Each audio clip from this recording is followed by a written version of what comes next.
Bismillah, walhamdulillahi, wassalatu wassalamu ala rasulillah, amma ba'd. Isa sa mga pinakamalaking misconception o maling informasyon na kumakalat ay ang paniniwala na ang Kristyanismo at ang Islam at ang Judaismo ay mga relihiyon na hindi nagsasang-ayunan sa kani-kanilang mga aral. Pagkos sa pananaw ng Islam, ang pananampalatayang ito, itong tatlong pananampalatayang ito, ay mayroong continuity at napakadaming similarities. Kasi nga, lahat ng mensahe, original na mensahe na taglay-taglay ng mga relihiyong ating nabanggit, ay mula sa nag-iisang Diyos. Kaya mapapansin natin na ang ilang mga bagay sa banal na Quran at sa Injil at sa Torah ay magkakaparehas. Parehas ng kwento, ang kwento ng mga propeta, parehas ng mga pangalan, parehas ng mga detalye. Kaya ito ay patunay na hindi ito magkakaibang relihiyon bagkus ito ay continuity. Tuloy-tuloy siya pagkatapos ng relihiyong daladala ni Propeta Musa alayhi salam, ay dumating si Propeta Isa alayhi salam na daladala ang kanyang relihiyon. At pagkatapos ni Propeta Isa alayhi salam ay mga Muslim ay naniniwala na dumating naman si Propeta Muhammad sallallahu alaihi wasallam, dala ang Islam bilang pagkumpleto sa mga mensahe at mga aral na dapat matutunan ng sangkatauhan.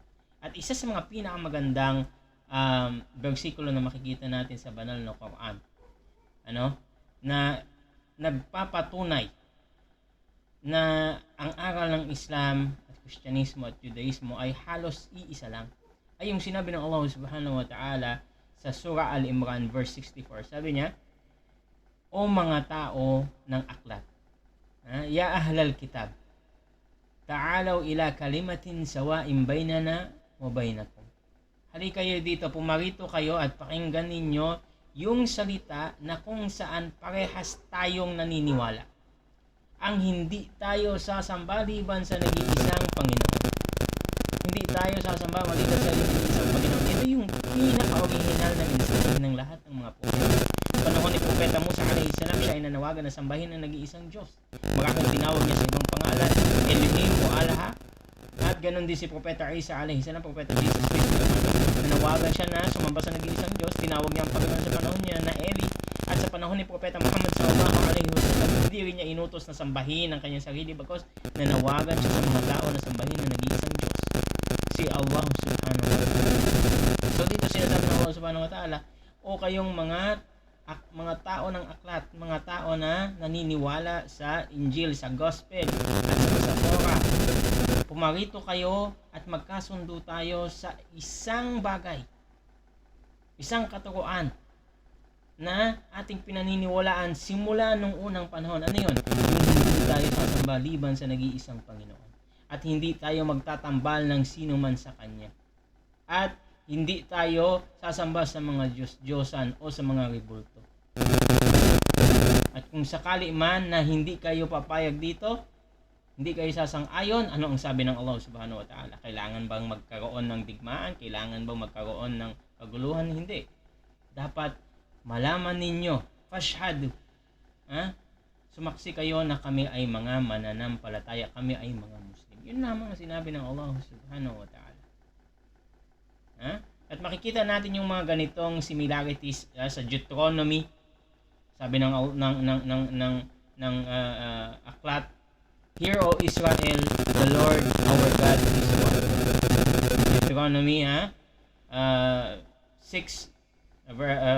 chapter 6 verse 4. Sabi doon sa isa pang bersikulo mula din sa Deuteronomy chapter 4 verse 39, Know therefore this day and consider it in thine heart that the Lord, He is God in heaven above, and upon the earth beneath there is none else. So ito yung konsepto ng kaisahan ng Panginoon. Nandiyan yan sa Biblia, nandiyan yan sa Torah, sa Old Testament. Sinabi sa Mark 12:29, at sinabi ni Jesus na ang unang utos ng Diyos, the first commandment, Hear, O Israel, the Lord our God is one Lord. Mark chapter 12 verse 29. O makinig kayo ang kanang Israel, ang Panginoon na ating Panginoon ay nag-iisang Panginoon. Kabilang lamang ito sa mga sabihin nating main similarities ng tatlong relihiyon na ito. At isa sa mga pinaka malapit talaga sa Islam itong Kristyanismo. Makita ba natin the way na bumati, magbati yung si Propeta Propeta Isa alayhi salam. Paano siya bumati? Ang kapayapaan ay sumaiyo. Sa Matthew chapter 5 verse 9, blessed are the peacemakers. Mabiyaya yung mga tao na nagsasagawa ng kapayapaan, for they shall be called the children of God.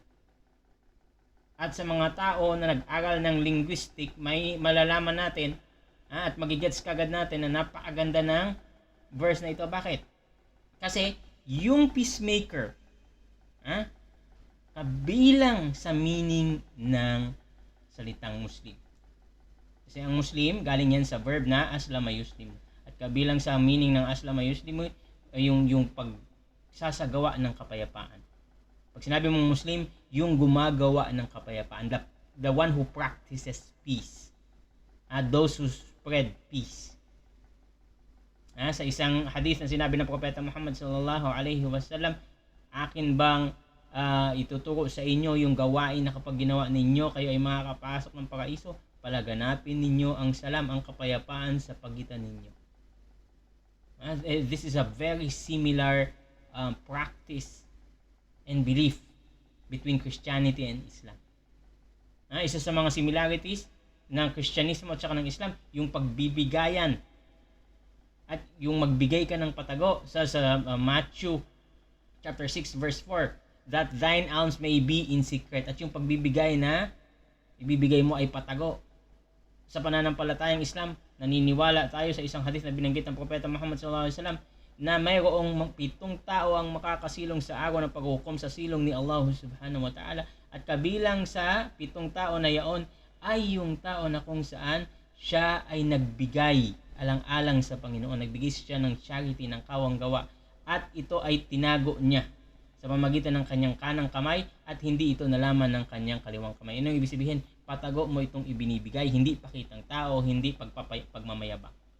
So, this is a perfect example ng continuity, ng similarity ng mensahe ng Kristyanismo at ng Islam. Kaya hindi ako naniniwala at walang sinuman ng matinong utak ang maniniwala na itong mga relihiyon na ito nananawagan na magkaroon ng kaguluhan sa pagitan nila. Bagkos, ito ay mga misinterpretation ng mga tao na nagnanais na masira ang kapayapaan upang hindi tayo magkaisa, at naway puksain yung mga tao na nagnanais ng kasiraan at kaguluhan at kawalan ng pagkakaisa. Hanggang dito na lamang. Kung mayroon kayong katanungan, malaya kayong magtanong, mag-iwan kayo ng message at comment sa ating account.